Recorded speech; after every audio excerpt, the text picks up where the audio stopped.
मामला जो एडहॉक जजेस वाला था उसके बारे में मैंने आपको बताया था कि 2 जजेस तो पहले ही छोड़कर चले गए और वो निकल गए। काजी फायद ईसा साहब 4 जजेस को लाना चाहते थे, 4 में से 2 जजेस छोड़कर चले गए। उन्होंने कहा जी हम नहीं आ रहे। और मैंने आपसे कहा था कि जो 2 जजेस बाकी हैं उनमें से एक जज जो है वो भी शशोपंच का शिकार है और वो भी इस सोच में है कि क्या उनको ये हलफ लेना चाहिए या नहीं लेना चाहिए, दोबारा से जज बनना चाहिए या नहीं बनना चाहिए।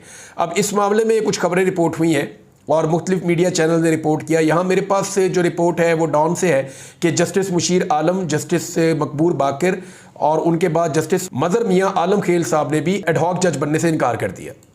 अब वो भी कह रहे हैं कि जी हम एडहॉक जज नहीं बनना चाहते।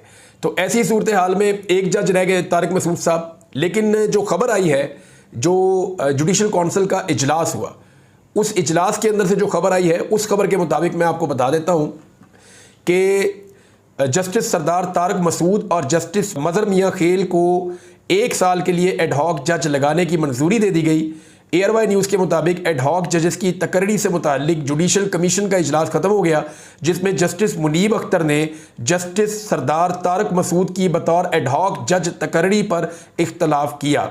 ज़राए ने बताया कि जस्टिस तारिक मसूद के नाम की मंजूरी 8-1 के तनासुब से दी गई। और इसके अलावा जो है जस्टिस मुशीर आलम पहले ही निकल गए थे, जस्टिस मकबूल बाकर भी पहले ही निकल गए थे और पाकिस्तान तहरीक इंसाफ ने सुप्रीम कोर्ट में 4 एडहॉक जजेस की तैनाती की मुखालफत ऑलरेडी कर रखी है। बहरहाल ये 2 जजेस को जो है इनके नामों की मंजूरी दी गई है 1 साल के लिए। देखते हैं कि इसके ऊपर वकला क्या करते हैं, कितना रोला डलता है और इनके वापस आने से पहले क्या होता है और वापस आने के बाद क्या होता है। लेकिन आज क्योंकि जुमे का दिन है तो एक बहुत बड़ी खबर है। लेकिन काजी फायद ईसा साहब के हवाले से एक चीज़ मैं आपको क्लियर कर दूं कि उनके बारे में हसनात मलिक साहब ने एक खबर दी है और वो ये खबर बार बार दे रहे हैं। वो ये कह रहे हैं कि काजी फायद ईसा साहब अपने साथी जजेस को ये कहते हैं कि मेरी वजह से मार्शल लॉ रुका हुआ है, लिहाजा मेरा होना ज़रूरी है। दूसरी जानिब वो हुकूमत को ये कहते हैं कि जो मेरे साथी जजेस हैं मेरे जाने के बाद वो 8 फरवरी 2024 के इलेक्शंस को कलअदम कर देंगे, इलेक्शन ही फारिग हो जाएंगे।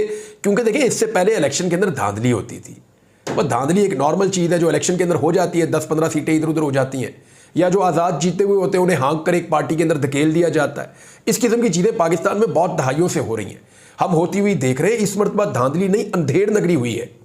इस मरतबा धांधली की जैसी कोई चीज़ नहीं है। जो बहुत बड़ा जुर्म है जो इस वक्त पाकिस्तान में हुआ है और इसके ऊपर कोई भी पर्दा नहीं डाल सकता। इस हुकूमत को यह लगता है कि काजी फायद ईसा साहब अगर चले गए तो हमारी जाली फार्म 47 की हुकूमत के ऊपर जो एक पर्दा डला हुआ है वो पर्दा उतर जाएगा और फिर ट्रिब्यूनल बन जाएंगे और फिर मामला खुल जाएगा और हमारे हाथ से चीज़ें निकल जाएंगी। और जैसे ही चीज़ें हाथ से निकलेंगी तो फिर क्या होगा? अगर तो ये चीज़ें हाथ से निकल गई तो पत्तों की तरह झड़ेंगी। जाली फॉर्म 47 के मुताबिक ली गई सीटें और फॉर्म 45 वाले MNAs और MPAs वापस असेंबलियों में आएंगे। तो ऐसी सूरत में हुकूमत में कायम रहना मुमकिन नहीं रहेगा। ये मुतनाज़ तरीन इलेक्शन है, ये सस्टेन नहीं कर सकते।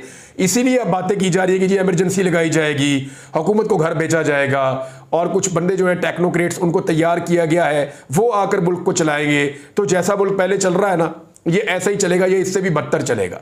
मुल्क को हमेशा अवाम की मुंतखब हुकूमत आगे लेकर जाती है, वरना मुल्क आगे नहीं जाता। और इमरजेंसियों से और मार्शल लॉ से अब मुल्क नहीं चलेगा, बल्कि वकला की एक बहुत बड़ी तहरीक खड़ी हो जाएगी।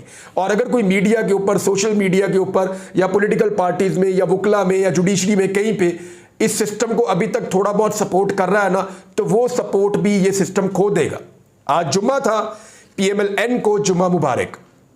उसकी वजह यह है कि जस्टिस आलिया नीलम साहिबा जो चीफ जस्टिस हैं लाहौर हाई कोर्ट की और नई चीफ जस्टिस आई हैं लाहौर हाई कोर्ट में, तो जस्टिस आलिया नीलम साहिबा ने जवाब दिया इलेक्शन कमीशन ऑफ पाकिस्तान को और उनको कहा जी कि आपकी जो मनपसंद जजेस हैं उनको नहीं लगाया जा सकता। ये जो 8 जजेस हैं जो पहले से ट्रिब्यूनल्स में जो पंजाब में होने वाले धांधली के वाक़यात हैं उन पे केसेस को सुन रहे थे, यही जजेस केसेस को सुनेंगे और जजेस को तब्दील नहीं किया जाएगा।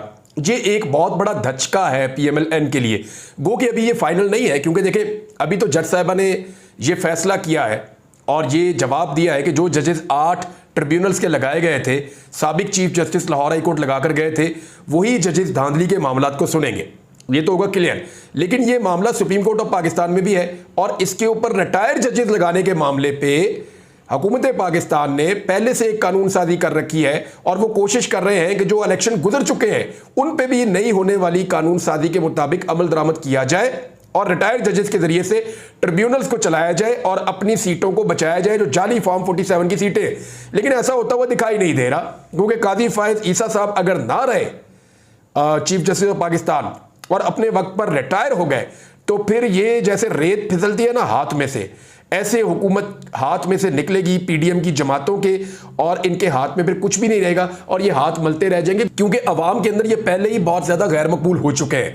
मरियम नवाज साहब आज सुप्रीम कोर्ट और इस्लामाबाद हाई कोर्ट के जजेस के ऊपर तबर्रा कर रही थी, उनके ऊपर तनकीद कर रही थी, उनके ऊपर तनकीद के नश्तर बरसा रही थी और उनको हल्की हल्की धमकियां भी लगा रही थी। तो अब थोड़े दिन पहले उन्होंने जस्टिस आलिया नीलम साहिबा के साथ तस्वीरें बनाई थी और वीडियो बना के टिकटॉक पे डाली थी बड़ी मेहनत से। तो अब वो इनके बारे में क्या कहती हैं, ये भी हम सुन लेते हैं।